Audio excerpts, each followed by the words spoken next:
Welcome to the Digital Hospitality Podcast. My name is Sean Walchef. This is a Cali BBQ media production.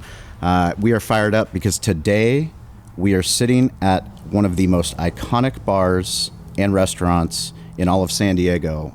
We are sitting with the owner, Matt Hoyt, and we are sitting with the president and co-founder of Up and Go, which is a mobile payment solution which cuts to the heart of why this podcast means so much to me. As a restaurant owner, I opened Cali Comfort in 2008.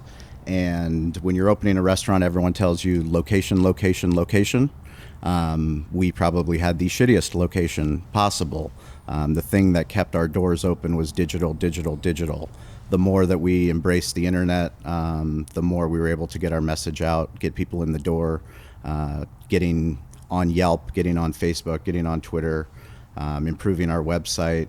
Those were all things that were vital to our success. And one of the things that we want to do is have conversations with people in the restaurant and bar space that are doing things that are helping restaurant owners and bar owners succeed, so that we don't end up like Blockbuster, so we don't end up like a lot of these companies that aren't forward thinking.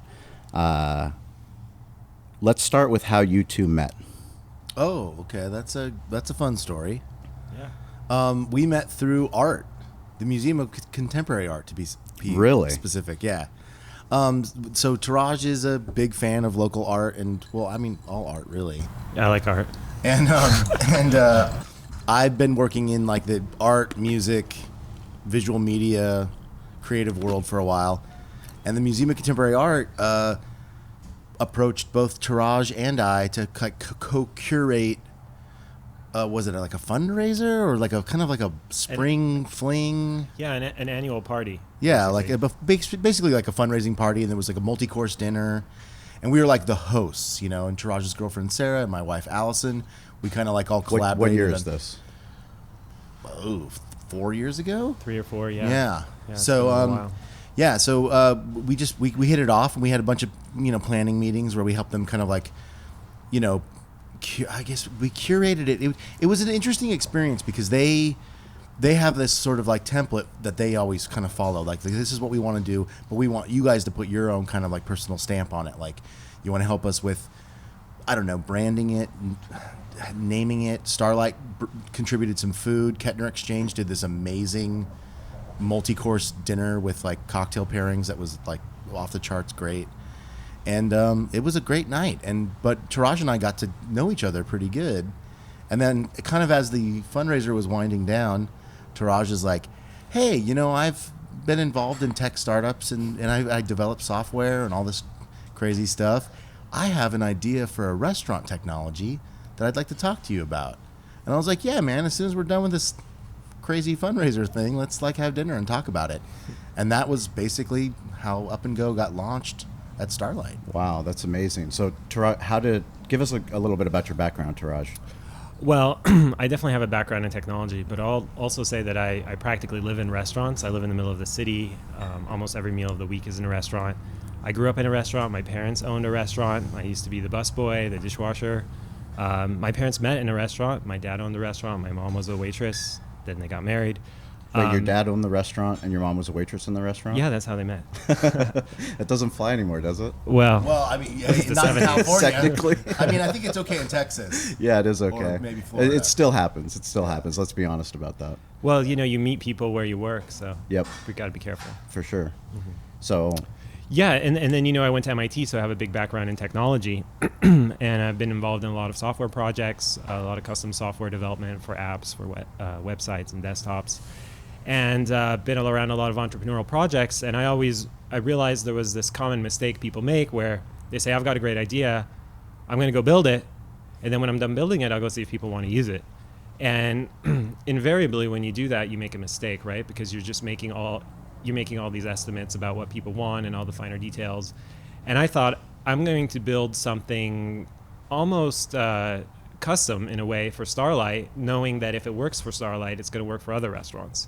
And so that's why, for me, it was really important to approach Matt at the beginning of this project and essentially say, look, I've got the development resources, and let's build this together. Let's make sure it works in a real environment. So let's talk about the heart of the problem, the heart of the hospitality problem that when was your aha moment that this can no longer happen?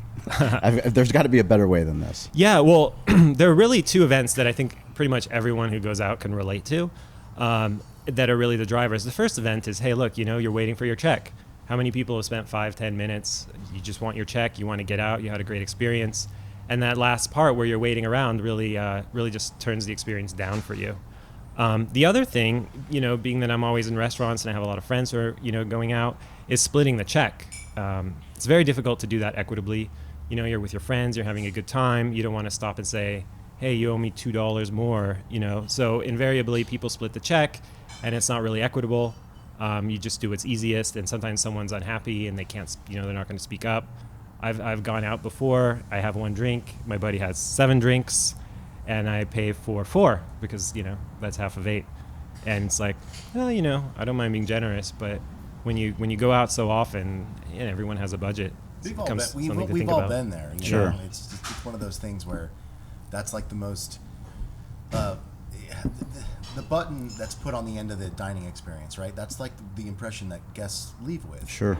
And there's this, I don't know why our industry has taken so long to figure this out, but it's like you'll have great service the entire meal. Yeah, my mic doesn't seem that hot. I don't know why. It's weird. Turn it up. Turn that mic up. There we but go. anyway, but there's this weird dynamic where we will wow people with food and beverage and service, and then somehow when that check gets dropped, if a server's really busy, and especially if you have a successful, busy restaurant, somehow that guest became the number 1 priority, and then they suddenly became number 10 on the list Correct. of things to do. And so there's like a big energy drop, especially when it comes to like payment and like kind of what Touradj was speaking about, bill splitting and stuff like that. It's like you'll have this great birthday dinner with like 10 friends, and then you'll leave with a bad taste in your mouth. You're like, oh, I'm never going to go out with Gary again. That guy's so cheap. He doesn't know how to calculate tax and tip. Correct. And he's like, I'm just going to do $30. And you're like, but you had $40 worth of food. Like you're terrible. Forget about and that. I'm always the guy that's like doing the math at the end. And the guy that always gets screwed. Well, because I own a restaurant, I'm going to make sure that everyone's taken care of. But I just that whole weird ritual is so annoying to me. Like there's like somebody who's got a stack of like cash, and then there's a bunch of credit cards. Yes. And then there's like the guy like me who has to stand up and walk across the restaurant. So awkward. And like, excuse me, Aaron? Yes, was that your name? Okay. Oh, so we're gonna do 30 on this card and 20 on this card, and then there's 15 in cash, and there's some quarters sorry. I'm getting animated. And there's some quarters I have in my pocket here. We'll just throw those in the mix, and And don't forget the coupon. Yeah, the coupon. exactly. Yeah. Who benefits from the coupon? And then it's like, and also we never got that Caesar salad. I just wanted to let you know about that. And it's just like that whole interaction is to me the kind of like the weird wart on our industry. And so when Touradj came with this idea, I was like, we are here. We were told years ago that all this technology was supposed to expedite and streamline the guest experience. Digital hospitality is what we were promised, right? Exactly. Where is it? All these machines are supposed to talk to each other. Yes. And yet they don't. Yes. You have a reservation system that's totally separate from your cash register.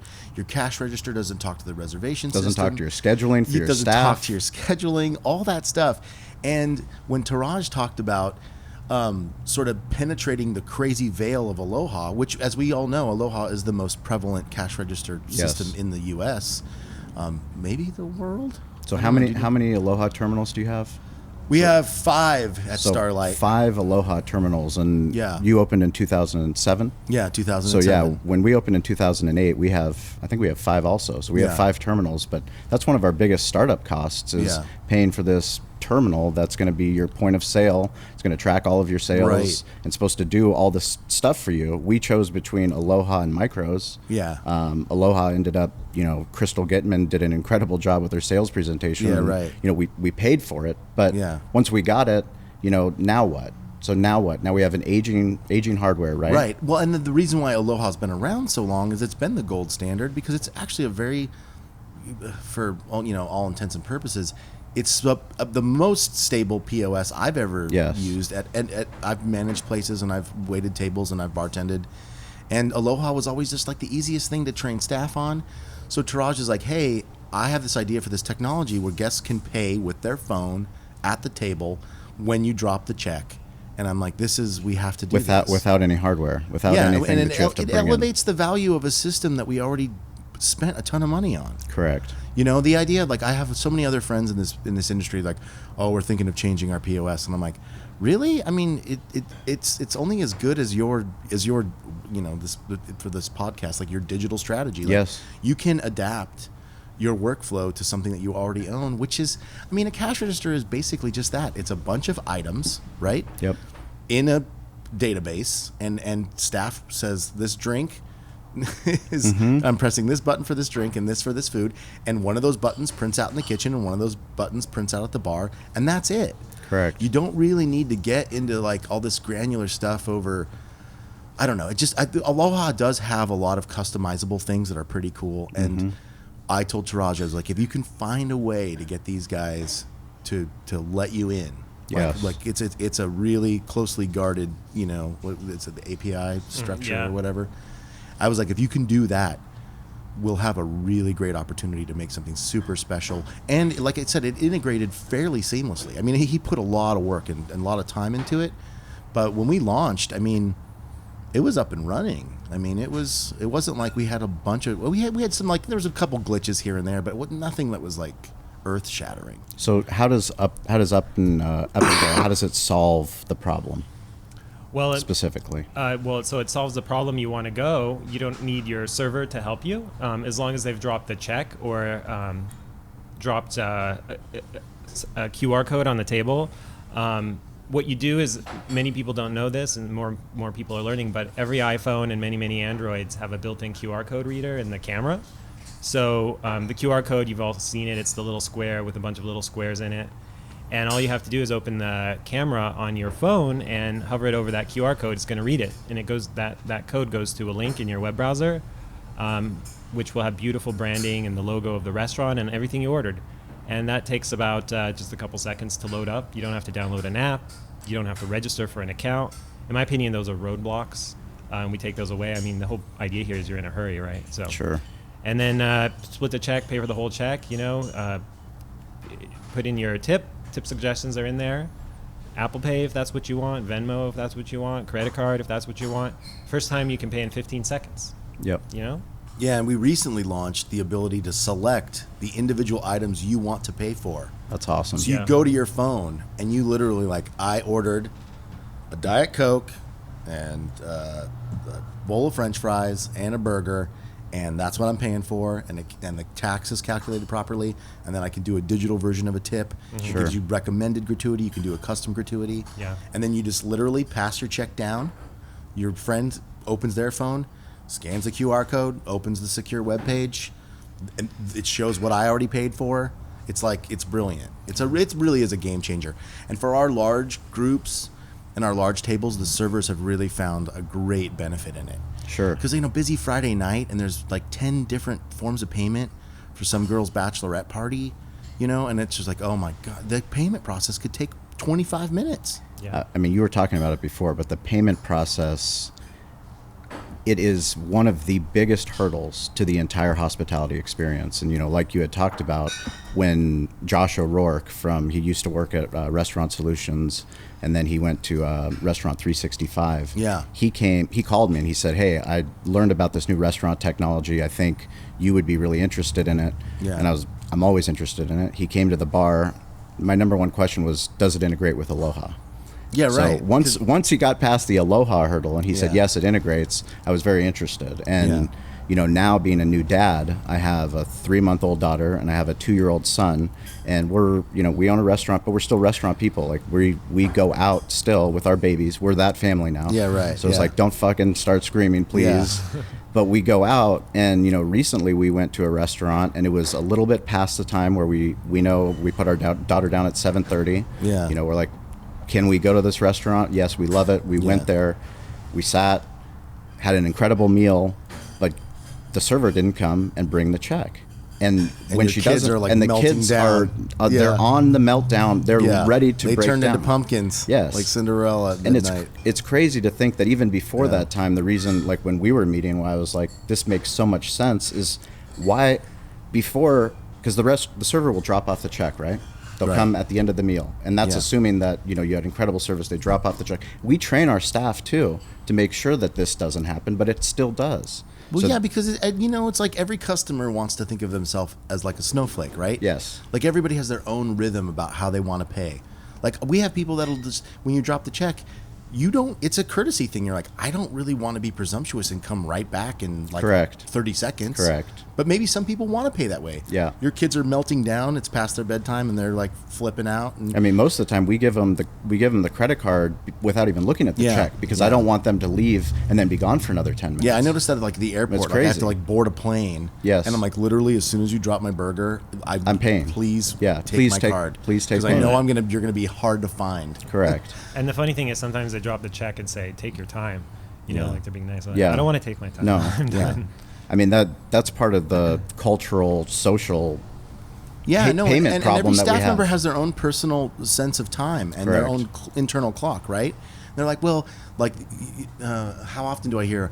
Well, what I do is I like Well, I what don't I like to do, wait yeah. like I don't want to do less like more than 2 minutes. Like, Yes. Like you're like, okay, cool. Like you have your own like sense of speed and whatever. And so I think that was the thing about Up and Go too, is it's like it puts the pace back in the control of the guest. Correct. And that's what's kind of, well, there's a lot of things that are great about it, but the bill splitting and sort of that sense of kind of controlling your own, like payments are it's like a personal thing. It's such a personal And thing. I think that's the reason why Apple Pay and like paying from your phone has become so popular. It's like one less weird sort of song and dance you have to Yeah. do. Like, I mean, the chip readers and stuff. Everything is just such a big like bore. It's you know? it's a big bore, and it's Yeah. also, I mean, even me personally, somebody that loves technology, Yeah. I was hesitant to use Apple Pay, but once I got over, I was scared that I was going to be the guy in the front of Yeah. the line fucking around with my phone, like, Yeah, oh my right. God, is this going to work? Yeah, is it right, not going to yeah, work? yeah. And then have everyone looking at me. But once I got over that, I put my credit card, stored it in my phone, and started using Apple Pay. I'm like, I want to use it everywhere because it's so easy. Well, there's that big aha moment. You're like, I- exactly. Yeah, I bring. it's like having a boarding and pass, then- right? Yeah, You're like, I have to have a I've told boarding you pass that, in my I think I hand. mentioned that story in passing. Yeah, it's like, when did I have that moment where I can't remember the last time I used a paper boarding pass? Correct. But I remembered going, I don't know, should I use my phone to get on my plane?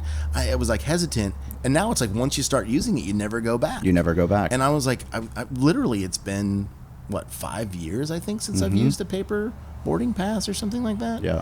And so it's just amazing how consumers adopt a new ritual.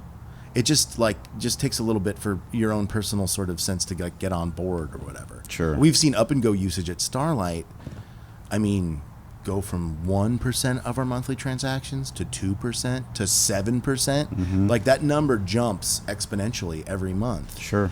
And I think it's for two reasons. One, it's good tech. I mean, it's easy to use, but also I mean, I think the whole digital hospitality, if it's hard to use, it won't work. right. Well, and also Right. customers are getting more used to paying with their phones. Yes. And I think also QR codes are having a renaissance. They're kind of coming back.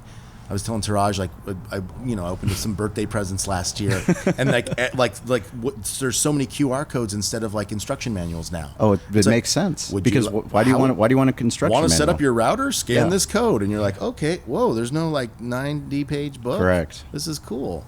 So yeah, I mean, I think there's a cool synergy right now, and there's a moment in hospitality, as I'm sure you know, and I guess you base this podcast on it, but if we don't use technology to enhance the guest experience, We'll become then we'll be irrelevant. left in the dust. We'll become irrelevant. Yeah. 100%. Yeah. And I think that's, one of the most exciting things about this podcast is that we can have conversations like this. I was pulled by Josh to come and, meet with you guys to learn Yeah. about this. And I was so excited. I went back to my general manager, who's typically, I mean, he's the yin to my yang, so he's the one that kind of Yeah. reins me in. Right. But he was excited because he knew what kind of a big problem it was for us, and we put so much emphasis on the guest experience and having this incredible, slow smoke barbecue meal. And why, at the end of that meal, should it be a frustration? Why should there be any frustration? Well, you guys have level a with the really guest? big turn and burn situation Sure. there, where people want to get in, eat with their kids, and get out. Sure. And that's, I mean, Up and Go. That's Yes. the name, aptly titled by Touradj. So, what kind of challenges do you have when you're going to talk to new accounts, potential new restaurant owners that are kind of skeptical about the technology? Yeah, well, in general, we do get a lot of people reaching out to us, people who are interested. There are some things that come up, so basically reasons why people are maybe second guessing. One thing that comes up, which I find kind of bewildering, is this notion of, hey, how do I know that there aren't going to be walkouts? And I know how do you know that the guest paid? I'm like, how do you know that the guest paid now? I mean, it's an absurd question, but I think it's because literally restaurateurs, like, your brain just can't connect with like it's the same idea that it's that simple. When we first started with Up and Go, we had that problem with staff. Staff were like, well, I don't know if they're going to have paid or not, but because of the technology, you just go to the POS terminal, the point of sale, and you can see that they've paid. Plus, they're not gonna leave anyways. Yeah, no, I mean, we've been doing it for 11 years. Like, the amount of walkouts we've had in 11 years is maybe, knock on wood. Yeah. two Let's or all three. knock on wood. Yeah. And there's been times where there's lots of people. It's a fight night, and it would be easy to walk out. But this is totally off topic, but I think it'll be good for your listeners. We had a guy come in, said he was waiting for his girlfriend, ordered food for 2 people, drinks for 2 people. Half hour goes by, there's no girlfriend showing up. He eats all the food, drinks all the drinks. And then our server she can feel that something's wrong. It's like something's off about this guy. And she goes over and she goes, all right, so are you still waiting on your guest, or you need anything else? He goes, no, but he's kind of like, he's like, I'm just gonna finish this burger here, and maybe I'll get another drink, but yeah. She's like, okay, and so like another 15 minutes goes by, and she can really feel that there's like some tension building on her end of things. Like, the guy seems kind of sauced, a little buzzed, and then she walks over and she's like, all right, is that it? And would you like the check? And he goes, oh yeah, I don't have my wallet. I don't know, I don't have my wallet. And she's like, oh dude, this guy's crazy. Yep. And this guy is like, he's like, sorry, I can't pay for this meal. And she's like, what? Mm-hmm. And so my manager calls me and she's like, do we have a guy here who can't pay his check? And I was like, so can we get his like name and phone number and email? And I'm thinking like, this is the most bizarre thing I've ever. And so they're like, so how do you want to pay for this? He's like, I don't have any money. And the whole girlfriend story thing was, and I was like, wait, this guy's a total like scam artist. But we tried to do a citizen's arrest, and the dude didn't leave. He just sat on the corner and smoked a cigarette. We called the city of San Diego, and the police are like, oh, we're so understaffed right now. Because their whole thing is fire, life, and safety, right? Unless someone's bleeding or someone's on fire, you're really low on the list. You're very low on the list. It was literally, we were like waiting for the cops for like an hour. And then I called dispatch, my manager, and I wasn't even at work. I was at my house. And I talked to like whoever the dispatcher person is, and I was like, we have a guy with over $100 of like product in his stomach right now, and like the guy will not pay for this.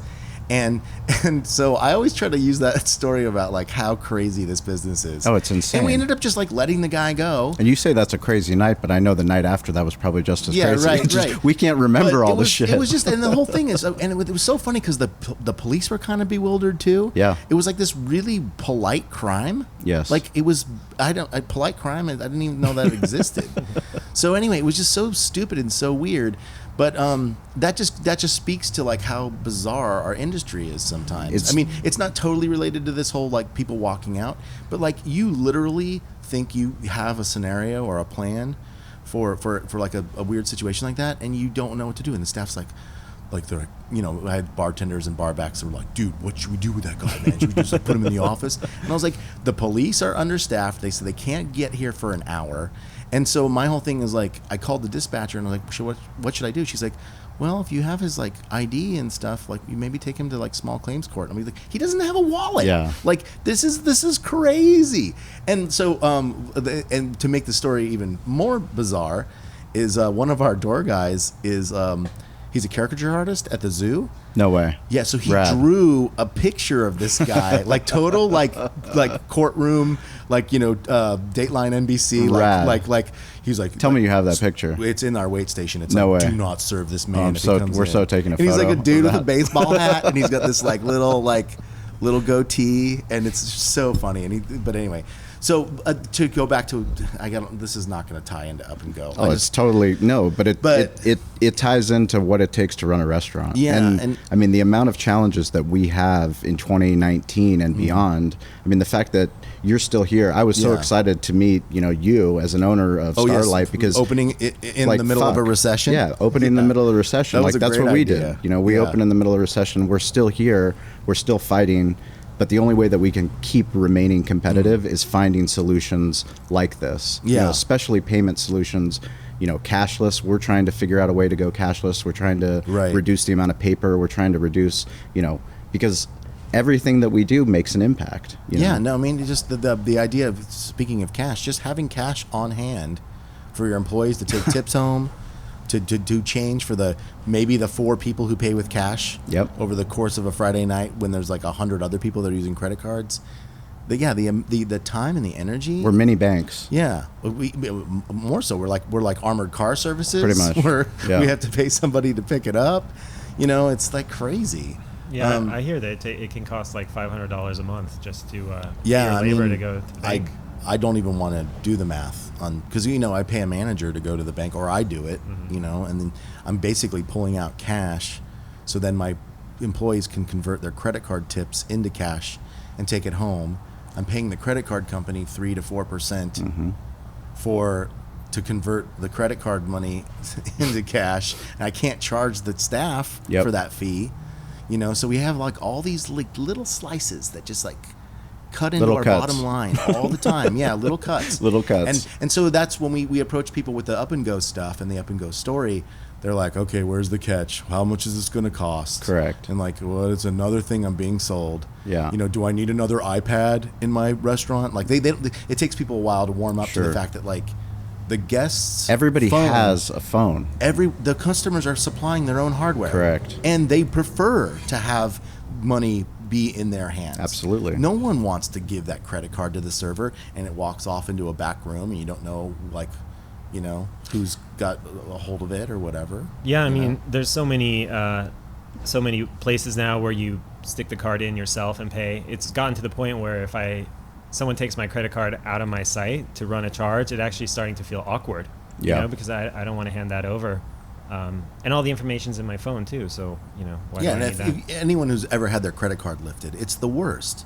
Because there's so many, like my cable bill, my cell phone, and I have to go, like, I don't remember my Verizon password. How do I change my billing information? Jesus, right.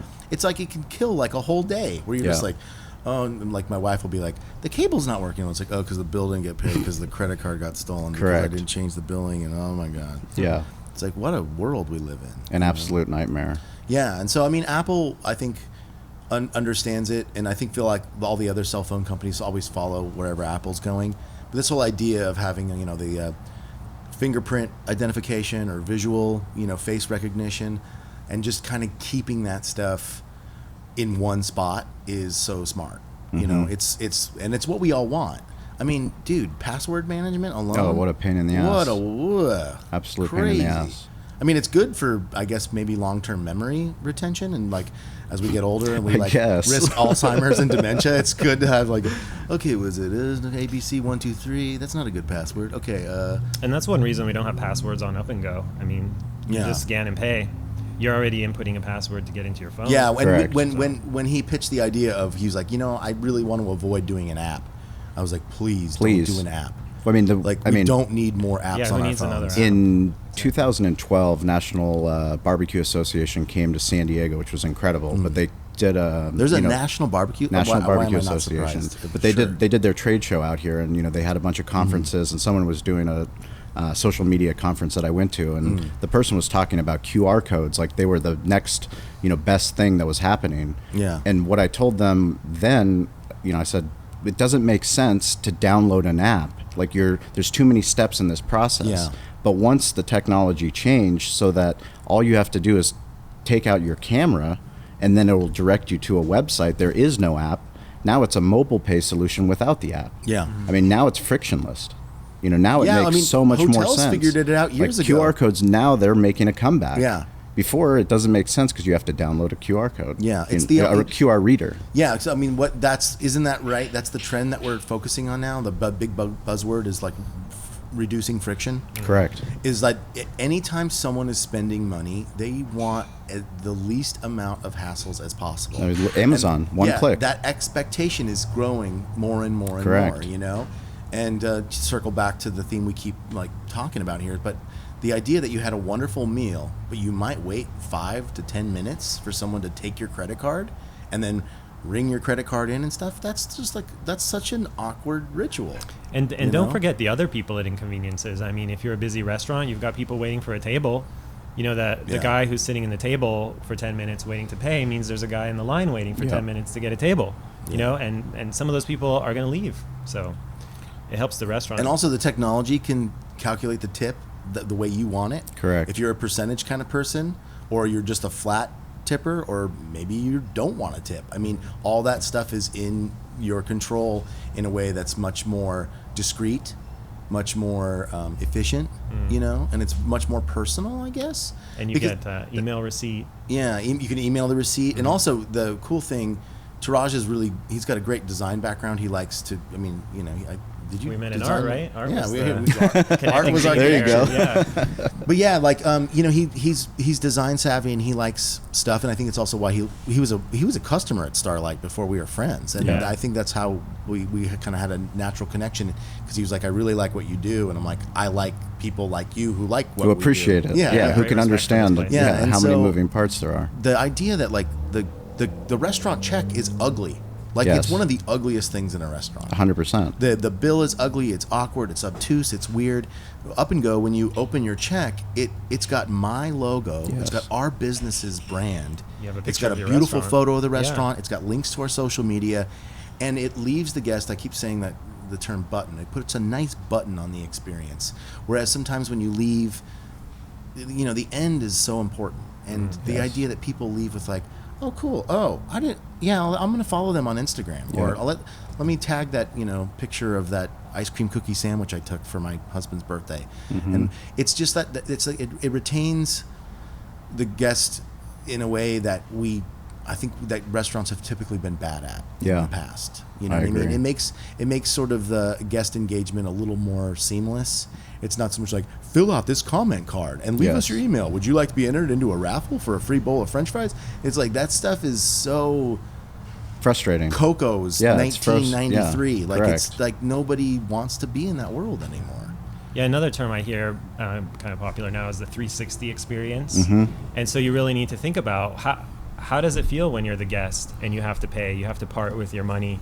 You invest all this money in good people in the kitchen, in good staff, good food, good drinks. You know, these are all things, but, you know, invest a little bit of money in how you bring people their check and how people pay. That's an important part of the experience, I think. Oh, 100%. What kind of challenges do you have as a restaurant tech company? Like growth? Oh, Well, no challenges. We're doing great. Yeah, right. We're doing phenomenal. We're crushing it, actually. I think explaining the simplicity of it is that's a barrier. Sure. Whenever like Touradj and I will run into like a restaurant owner and we're like, hey, you should use this tech or whatever, or we'll have dinner with somebody like you. I mean, you are very forward thinking and you're looking to always maybe try to be a step or two ahead of your competition. You have to be. Whatever. Yeah, exactly. Well, you have to be. But I think a lot of people are skeptical. Like, they're like, wait, what? So my guest is beaming a credit card through the internet to my POS and then Sure. back. And I'm like, yeah, it's actually more secure than the way you're doing it now. Yes. Like the magnetic stripe card and your staff member who you don't know, maybe they fell on hard times and they might take a photo of that guest's credit card. Correct. And they might use that credit card to go on Silk Road and buy a bunch of contraband, or I don't know what they're doing. You know, I mean, that stuff does happen, you know, and the idea that like there's this encrypted software that talks directly to your POS, and it's literally just a kind of a token encrypted relationship that the phone has with the POS. It's like way better. And plus also the customer, the dispute factor goes down because if someone's like, oh, I need to reverse my credit card charge, I wasn't there on Friday. I'm like, really? Because you're like Samsung Galaxy with a MAC address, that's not your phone? And they're like, yeah, okay. Well, maybe I was there. Maybe I was drunk. You know, and then you're like, okay, so, That Up and Go, that the mission is to solve that problem. Yeah, when someone pays with their phone, they're leaving more of a digital fingerprint down to the experience. So Sure. if they want to charge back, it's going to be more difficult for them, I mean, I think exactly what you said is about the ease of use, and I think that's always going to be the biggest hurdle. And that's the big hurdle.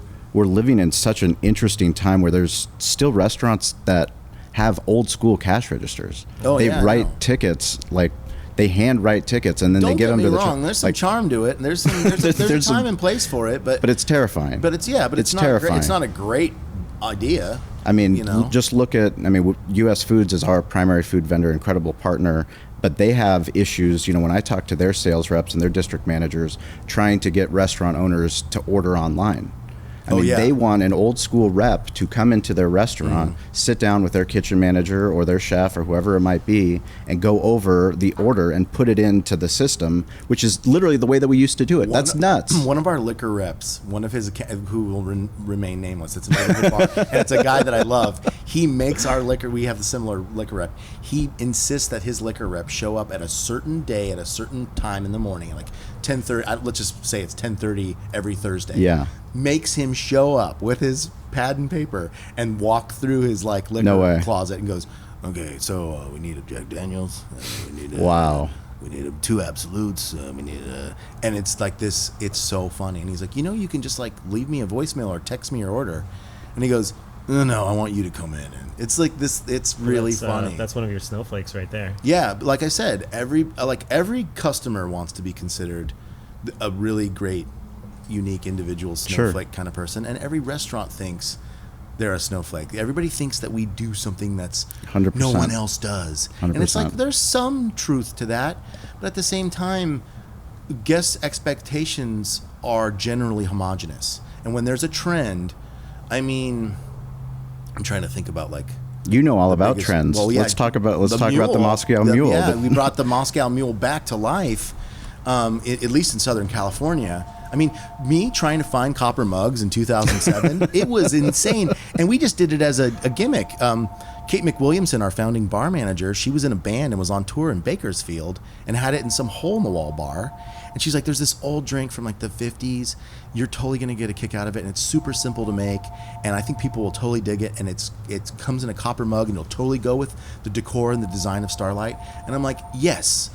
Anything that's kitschy and gimmicky, I totally want to do something that has visual appeal. Mm-hmm. And then the minute those this is pre-Instagram too. Yes, yeah. Exactly. So the visual appeal is important. Back when people only use their eyes and memory to tell people about stuff. It comes in a copper mug and there's a ginger beer and there's lime, and so I don't know whose voice that is. I just did. But anyway, so you do voiceover too, right? Yeah, well, I used to. I guess I still do, but my agent retired, and then I'm busy, and so she used to always just call me. She's like, Matt, it's Beverly. I've got a great account. H&R Block wants you to do, and I'm like, okay, cool.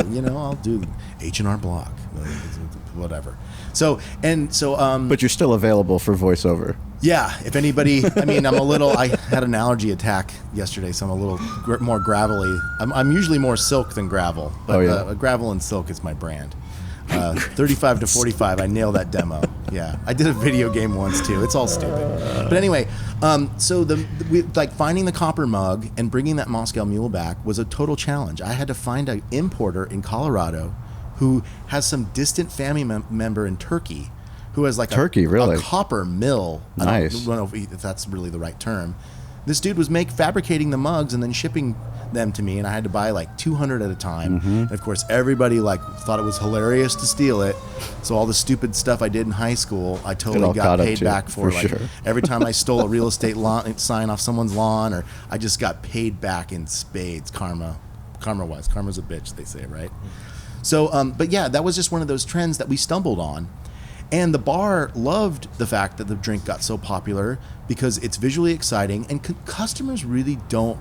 They suffer from decision fatigue. When you go into a place and I see a specialty cocktail list and there's 30 drinks on it, I'm kind of tired. Yep. I'm oh, I don't.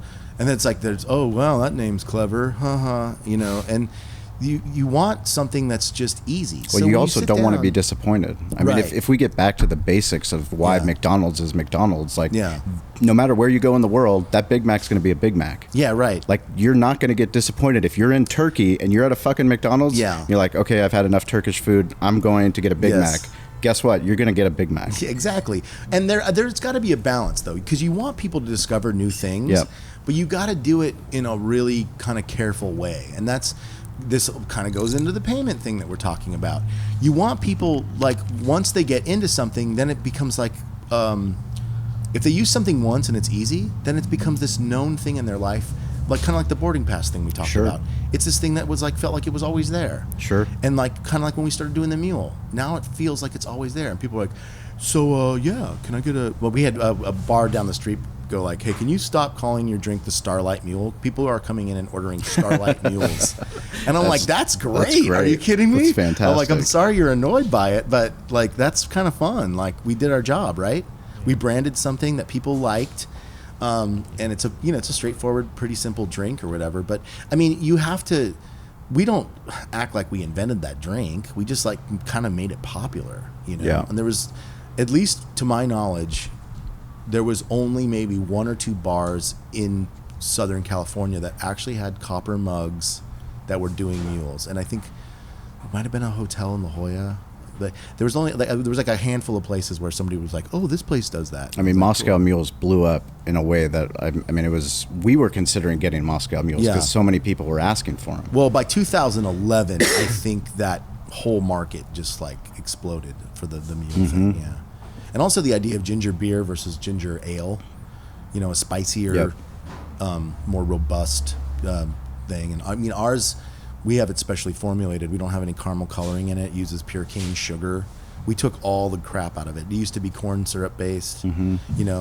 Customers also are demanding that. They want cleaner sourced stuff. They want, I mean, sugar is sugar. It's not. I mean, great it's for hard you. to run a fucking restaurant. It's very, Everything is- everything. It's just, It's the like we most- want to do the right Yeah. thing, but then, you have to get rid of straws. So, Yeah. okay, so you go to a paper straw, and then the paper straw sucks. The paper straws are. Some good. people, they just don't want to touch the glass. Right. Like my wife, she always wants to drink. So now she has her own straw that she brings out, Right. to Is it restaurants. like a stainless steel straw? It's a stainless steel straw. How do you wash that, by the way? That's a great question. Do you have like a pipe cleaner? I don't at the wash. house, I or- don't wash it. I let her Yeah. wash it because I would do it wrong. Does she like soak it like when you go to the barber side when you get your hair cut like a little old man? It's I think like the she's blue so- water. yeah, and you she- just like dip it in there. And, Where- I've seen wherever those she pipe cleans the cleaners baby bottles sold is side where by it gets side with the cleaned. straws, yeah. Yeah. yeah. Well, So- what's so funny? This is another stupid story that's all peripheral. This older couple who were totally charming came into the restaurant one night, and we have a dimly lit, loungy kind of experience. The phone's gonna start ringing now. Yeah, of course. But they brought in their own camping lanterns to read the menu. No way. It was hilarious. That's awesome. They pulled out these what's that? What's it? Hammerker-Schlemmer? What's the? Kerosene? No. The Brookstone or something like that. Like it was like a little like all-in-one Sharper camping image. light or whatever. And they sharper image, yeah. Sharper Yeah, image. Hammerker-Schlemmer, I think, is the thing I was thinking of. Yeah. But they just put them on the table, and it was like hilarious. And it was like this indoor camping situation going on, and so they could read the menus. And I was like, people are awesome. People They are bring awesome. their own gear to like stuff, and I don't know. Yeah. I So, mean, awesome was going to be my first word. so Touradj. They're crazy. What? Where are the locations that you're in? How many locations? We are in 30 restaurants now, and a lot of those are first of many. Like actually just today we launched in True Food in Biltmore. Sweet. Yeah, and they've got 28 locations right now. They're adding 10 in the next year. So if we add up all the locations that all our clients have, it's well over 100, and we have Wow, over really? 1,000 in our pipeline. That's Yeah, incredible. Yeah. we're set to scale pretty fast because when you get in with these big restaurant groups, they're always going to want to just do a pilot Yeah. Yeah. test at one location, Mm-hmm. figure out how it integrates with their stuff, and they're very. I mean, these places are very careful. Sure. But then once you get the green light, then it's like this year we're set to scale up pretty. Yeah, fast. we have a couple of people we're talking to with hundreds of locations. Really? And they say, yeah, we want to put it in all our stores. We just got to try it out in one place. That's awesome. Yeah. That's super exciting. So if anybody knows someone that owns a restaurant, or if they own a restaurant, they can get in touch with you. Yeah, upandgo.com. Upandgo.com. UPNGO, kind of like In and Out, but Up and Go. Or they can just come into Starlite and find Matt. Yeah. Bring their lantern. Bring their lantern in. Yeah, let me. Say, I heard about the lantern, so I want to see Matt. Yeah, it's like the next drink comes in a lantern. And I want a Moscow Mule. I have tons of good stories. That's so many. We had a guy once. We should just do a podcast of just stupid restaurant events. Totally fine with that. I literally found a grown-ass man crying on our sidewalk, and our manager's like, dude, I was like trying to go home. He's like, dude, can you go please talk to this dude? He's really upset. I don't know what the hell just happened. Something went down on the patio, and then something happened in the parking lot. And this guy's like sobbing, and I'm like, hey, bud, you know what's going on? He's like, my best friend just beat the shit out of me. And I'm like, okay, let's unpack this sentence. Right. Your best friend. And there was some girl involved, and it was just like the weirdest night. And I'm like, I'm not getting paid enough for this crap. Like, it's like, and I'm like kind of counseling this guy, and I was like, do you want to press charges? Oh, we're always counseling. And the dude that's was like, sure. I mean, he might have had a mild concussion. I don't know. I was like, if you want me to call the police, I will. But it's up to you. Like, if you want to press charges and get the authorities involved, or we can just send you home. And then I didn't realize that this dude just wanted a shoulder to cry on. It was like the weirdest bromance thing happening. Crazy. He wanted to tell me about his friend, and we're such good buddies, man. And I love the guy, and he started hanging out with Sarah, and I was like, oh my god, like this is crazy. And of course the dude was sauced as well. That didn't help. Of course. And so I'm thinking, great, we got a semi-drunk guy, and I'm gonna have the cops come, and then I have to explain. And then of course, like, he's like, no man, don't call the police. Maybe you should. He needs to learn a lesson. I'm like, this is. It went on for like 2 hours. It's insane. Yeah. Yeah, going through manager logs would definitely be a good podcast. Yeah. Some of the craziest shit has ever gone down. So my business partner, my general manager, Eric Olafson, works for you. Oh, he works for me. Yeah, doesn't he? Oh yeah, he's moonlighting. He's starlighting. Yeah, he's starlighting on the side. Well, it's kind of like my role in the company too. Yeah. I mean, I don't work for Up and Go. Like, I'm a board member. Not officially. Yeah. No, I'm just like You're just excited. You're excited about something. Well, I told Touradj that it's so refreshing to have somebody with a tech background Yes. ask for advice. Correct. And so we designed the product together. I mean, he did obviously the bulk of the work, but I'm like, this is a messy, complicated, bizarre business that has a lot of friction and a lot of variables, and he loves coming in here and like learning, like, oh, I didn't realize that's how servers bring blah blah blah, and that's how a modifier works, that's how you update your Aloha, that's how you program your back end, here's how servers declare their tips. The more you know, the better. Yeah. And so it's refreshing and exciting. I mean, one of the things, how willing you were to work with Eric. I mean, was there anything that he taught you or he showed you that, you were like, holy shit, that didn't make, I didn't know that happened? Yeah, I mean, there were a couple of times, because my experience with Aloha is very much centered around getting mobile pay to work with it. But of course, there's a million other things that Aloha does, from managing the food and drink, even does payroll and all of that. So every now and then when something I was working on would touch some other activity of the system, he would be really familiar. Yeah. And I still remember the first day I came to, you were like restaurant number 3. Yep. And I came to your restaurant to set it up, and there's this guy Eric. I'm like, this guy, he won't just let me sit at the computer. He keeps like hovering over, he keeps hovering over my shoulder. Like, what are you doing? What are you doing? And first I was like, oh, I better be careful, because this guy, I want to respect his space and everything. But then I realized he's really into Aloha, and he's just been a really helpful guy. And when we want to test something, I just text him any time of day or night, and he'll say, I'll try it out at the store. So it's been a partnership, with you and Well, Eric. I mean, I and think Kelly that's Comfort. probably one of the most exciting things is, like Matt was saying, without someone like you that's willing to come and work with operators and owners that, I mean, we live the business and we breathe it. We have to get our staff to buy in, because if they're not going to buy in, there's no way the customer is going to buy in. It is crazy when you go into a Thai restaurant and you look behind their cash register, their counter. They not only have their POS or their register or whatever in front of them, but behind them there's like, have you seen this, where there's like 6 iPads? Oh, yeah. Like Insane. Velcroed to the wall. Insane. It's like Grubhub and Uber Eats, and I'm like, we were told, like, I'm repeating myself ad nauseum, we were told years ago that all this stuff was just supposed to like talk to each other Correct. and be in one spot. But all these tech companies are trying to like own their own thing, and it's, everything's so compartmentalized, and it's all profit driven, and it's all like trying to get market share and stuff. Whereas an all-in-one solution, I'm hoping is only a few years away. But I feel like the only way to do that is with integrating with the big POSs like the Aloha, which is where we started. I think Micros would probably maybe be next. They're probably second biggest in the country. And the idea is the tech is supposed to be like cash register agnostic, right? Yes. It goes to this secure website, grabs your check from the POS, sends it back to your phone, you pay with your stored credit card information, and it's done. And that's what gets me excited about using this technology, because I want something that's breathable, that has some sway, that can expand and contract. The fact that Touradj launched the bill splitting where you can actually identify the items, it's so cool. I mean, it's exciting when you're working with somebody that's actually able to make those changes. Because those changes are so impactful. I mean, I know when we brought in No Wait, which is now Yelp No Wait, I believe. Right. Yeah, they bought that company too. We were the first restaurant in San Diego to have it, and it's essentially a technology that allows you not to have to use a hostess reservation system where someone walks in and you say, okay, it's a party of 4. Put your name on the yellow pad. Put your name on the yellow pad, or the cheesecake one where you actually have to have a buzzer. Everyone has a phone, right? Yeah, right. So literally you get their phone number, you put it in, and table of 2, and you text them when their table's ready. I know, so now who they wants can a go vibrating frisbee in their back pocket when they're at the mall? I hate that crap. Exactly. Plus, it's expensive if you lose those things, or the I guess some customers people lose do those like things. vibrating. Yeah, frisbees, that was a big part of Up another and Go. story. I didn't want to create more hardware for the restaurant to Yes. buy. Like when I see those kiosks on a table, I'm like, that's ridiculous. How much do those cost? That's why Eric and I won't buy them, because it doesn't make sense. I don't like to touch something that has greasy fingerprints on it.